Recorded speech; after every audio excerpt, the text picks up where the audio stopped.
E aí, gente? Tudo bem com vocês? Espero que estejam passando bem a semana e estejam todos com saúde.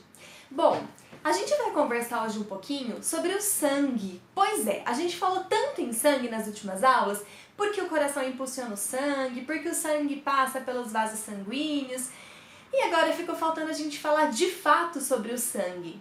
Gente, o sangue, ele é um tecido. Nossa, Flávia, o que era mesmo um tecido?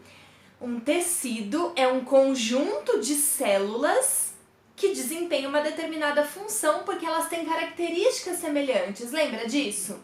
Muito bem. Então, ele é um tecido porque ele é um conjunto de células. Agora, existem vários tipos de tecido no nosso corpo. O sangue é um tecido chamado conjuntivo. E o que é um tecido conjuntivo? É quando eu tenho uma mistura de células e essas células são banhadas por alguma substância.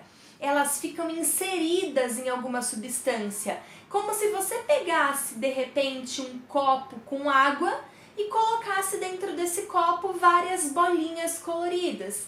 Então você tem as bolinhas sendo representadas pelas células ou melhor, as células sendo representadas pelas bolinhas e a água sendo representada por essa substância que banha as células. Toda vez que a gente está falando de um tecido conjuntivo, essa substância que banha as células, ela é chamada de matriz. E no caso do sangue, a matriz é chamada de plasma sanguíneo. O plasma sanguíneo, ele é líquido. E por que será que ele é líquido? Sim, ele é líquido porque ele é composto de água, muita água. Só que nessa água estão dissolvidas várias substâncias. Então o plasma ele tem sais minerais, ele tem vários outros nutrientes como glicose, como proteínas. Todas essas substâncias estão dissolvidas nessa água do plasma. Agora, o plasma, ele vai mudando a composição de acordo com o órgão que ele está passando. Lembra que o sangue ele está passando pelos órgãos constantemente, conforme os batimentos cardíacos. Em cada lugar que o sangue passa, ele adquire ou libera alguma substância. Por exemplo, quando o sangue passa nos pulmões. Quando ele passa pelos pulmões, ele vai através dos capilares até os alvéolos pulmonares. E lá nos alvéolos pulmonares vai acontecer a hematose. O que é hematose? Troca de gases.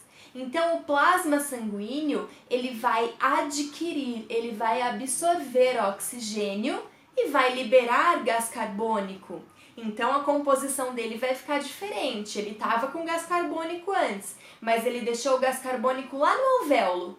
E ele pegou o oxigênio desse alvéolo para si. Então agora ele é um sangue rico em oxigênio, ok? O plasma absorveu esse oxigênio e depois a gente vai conversar o que acontece com o transporte desses gases. Um pouco mais de detalhes, ok? Muito bem, vamos dar outro exemplo. Quando o sangue está passando no nosso intestino, os capilares intestinais, eles têm a função de absorver os nutrientes que foram formados na digestão. Então, toda vez que o sangue está passando pelo intestino, ele está absorvendo esses nutrientes. Então, os aminoácidos, os ácidos graxos, glicerol, os monossacarídeos, são todos absorvidos ali.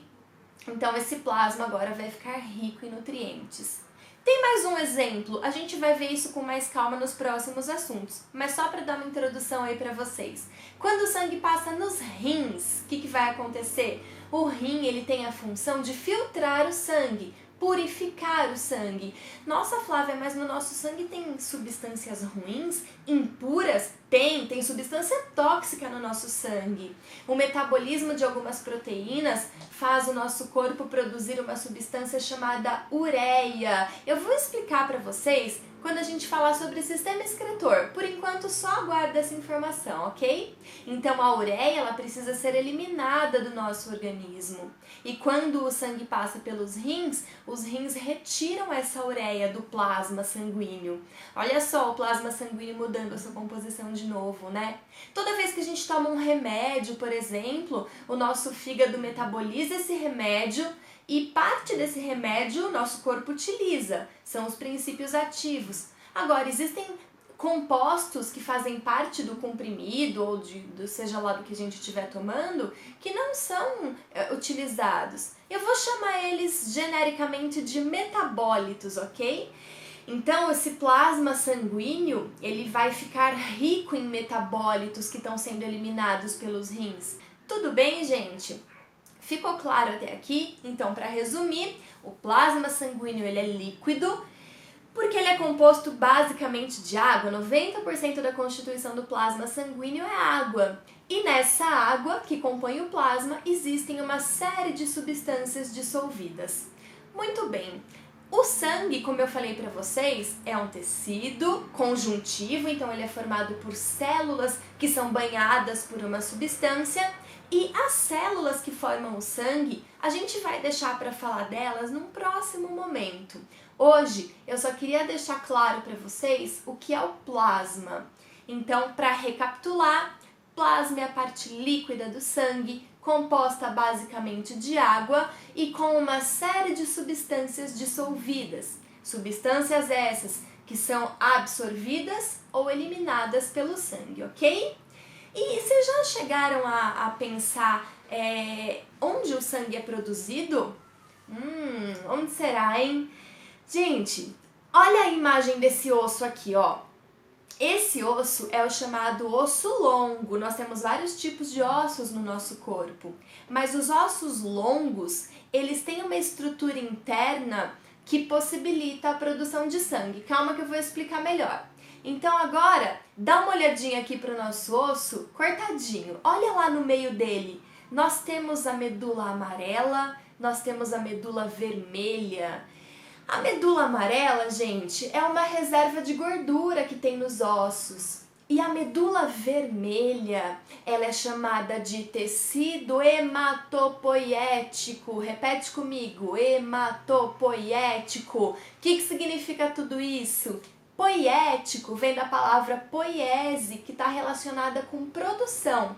Hemato é referente a sangue, então é o tecido produtor de sangue. Então aqui na medula vermelha é onde as células sanguíneas são produzidas e são liberadas lá para a corrente sanguínea para compor o nosso sangue, ok? Gente, o sangue tem uma função importantíssima, que é de fazer o transporte de todas as substâncias pelo nosso corpo. Então, o fato dele ser líquido faz com que ele flua melhor nos vasos sanguíneos e consiga dissolver diversas substâncias que são importantes para a gente ou então que devem ser eliminadas. Bom, eu espero que tenha ficado claro por aqui e na próxima semana a gente vai falar um pouquinho melhor das células sanguíneas, tá bom? Beijo para vocês!